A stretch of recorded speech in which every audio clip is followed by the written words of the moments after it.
Hoje eu quero conversar com você sobre um tema que foi bastante recorrente ao longo dessa semana e da última, tendo em vista o julgamento do ex-presidente Bolsonaro. Esse termo foi o cerceamento de defesa. No entanto, o que significa cerceamento de defesa? Em termos bem simples, cerceamento de defesa seria uma limitação, uma interrupção ou uma vedação injusta da defesa de alguém. Mas para que você consiga entender esse tema e esse conceito de uma maneira um pouco mais profunda, eu acho importante a gente voltar alguns passos para que eu consiga te explicar, mais ou menos em linhas gerais, como que funciona um processo, e principalmente um processo criminal. O processo criminal ele tem a grande diferença que ao final dele não é imposta apenas uma multa ou um dever de fazer alguma coisa, mas sobretudo uma pena. E é uma pena para alguém que comprovadamente praticou um crime. Tendo em vista isso, a gente tem que ter uma série de procedimentos, uma série de garantias, visando o mínimo de garantia de que o processo seguiu de maneira adequada, justa e possibilitando a ambas as partes, ou seja, a acusação e a defesa, a possibilidade de fazer provas, a possibilidade de comprovar as suas teses, de comprovar aquilo que está sendo dito no processo. Essa estrutura a gente chama essencialmente de estrutura dialética. Por quê? Porque dialética é algo formado a partir de uma tese, uma antítese e então uma conclusão. No caso do processo, nós temos a tese principal, que é a tese acusatória.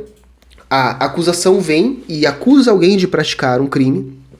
E então nós temos a antítese, ou seja, a tese contrária a essa tese inicial, que é a tese defensiva, indicando o porquê que o réu teria não praticado determinada conduta, ou se praticou, o porquê que praticou, trazendo, enfim, justificativas para isso.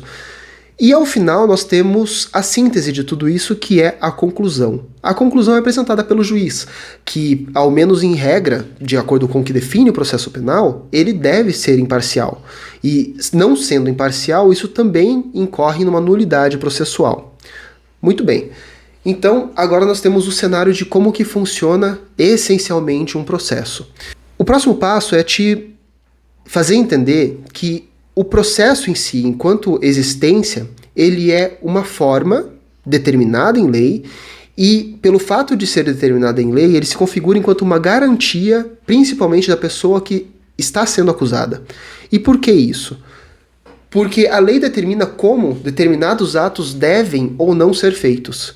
E uma vez que o Estado, na qualidade de acusador ou na qualidade de julgador, deixa de obedecer essas regras legais, ele pode incorrer numa sanção. E qual é a sanção? A nulidade do ato ou a nulidade do processo. Um outro ponto muito importante da gente entender é a divisão de funções dentro de um processo. Como eu disse anteriormente, dentro de uma estrutura dialética, cada um tem o seu papel. Então, a função da acusação, do promotor de justiça, é fazer a acusação e fiscalizar a ordem jurídica. O que significa fiscalizar a ordem jurídica? É garantir de que todas as leis e todo o ordenamento jurídico, a Constituição, enfim, tudo isso está sendo adequadamente obedecido dentro do processo. Temos então a defesa, que o papel é promover a defesa do réu que vem sendo acusado. A defesa ela pode ser particular ou ela pode ser do Estado, por meio de uma defensoria pública. E por fim nós temos o papel do juiz, o julgador, aquele que analisa de maneira equidistante, ou seja, distanciado das partes, distanciado de interesses, ele faz a análise das teses trazidas por ambas as partes e tira uma conclusão a partir disso. Ele pode concluir de que, de fato, o crime aconteceu e o autor é a pessoa acusada e, portanto, ele conclui que a pessoa deve ser condenada e a ela deve ser imposta uma pena. Ou então, ele pode muito bem concluir que as provas apresentadas não são suficientes e que a acusação não merece prosperar e, portanto, o réu então acusado, ele merece ser absolvido. O passo seguinte é, agora que a gente entenda quais são os direitos garantidos à defesa para que possa, de fato, exercer a defesa e, uma vez violados esses direitos, daí sim nós teremos o cerceamento de defesa. O primeiro ponto, imagine você foi acusado de um crime. O que é o mais importante nesse momento inicial? É que você conheça qual é a acusação, do que você está sendo acusado, o que está sendo trazido em seu desfavor. Então, quais são os detalhes da acusação, quais são os elementos que dão substância a essa acusação, quais são as provas, quais são as informações, quais foram todos as pessoas que trouxeram informações ao processo, quais foram as testemunhas.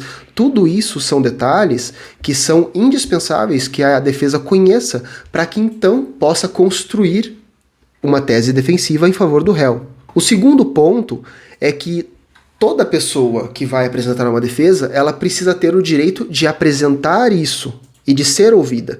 Então são dois fatores. A defesa tem que ter o direito de falar e tem que ter o direito de ser ouvida. Toda vez que a acusação traz uma acusação, a defesa tem que ter o seu direito garantido de, em relação a essa acusação, tecer uma tese defensiva. Muito bem. Não apenas isso.